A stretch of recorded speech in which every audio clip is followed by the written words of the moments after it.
Making the 3D figure trend using the Google Gemini. Bisaya version ta ha.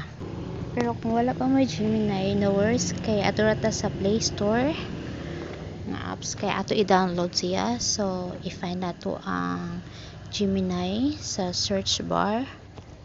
So nara. O kini ako kay naka-download naman ko, so open na lang ko. Once open, so i-click lang nyo ang kanang plus sign para maka-add mo sa inyong mga desire nga photo nga i-edit. So nara dira. Ug nasa day ko nabuhat nga scripts or description sa picture nga akong gusto nga output. So free ra mo nga i-post lang ninyo and then i-copy para dali rasad sa inyo ha nga side.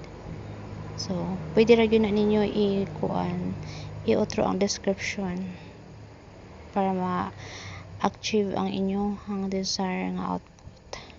So waiting ta. Wait lang ta niya og naara. Tadang! There you go.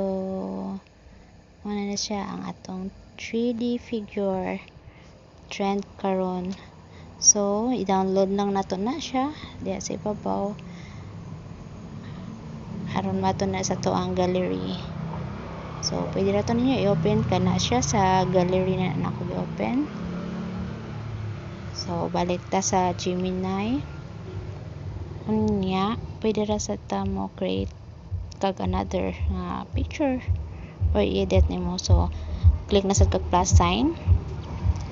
So ato na sad ka sa imong gallery, search na sad ka sa imong desire nga picture og paste nimo ang katong description tira, and then so maghimo tag editing dire no, kay lahi naman sad ang description sa ato ang picture sa atong gusto nga output. So mo na siya, gi fast forward na lang nako para dali ra.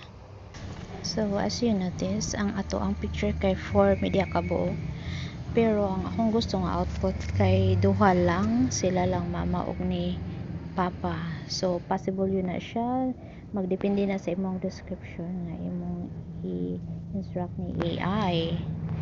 So voila, naara upat mi sa akong original, pero ang output niya sa iyahan ng 3D kay duha na lang sila mama papa nagtapad.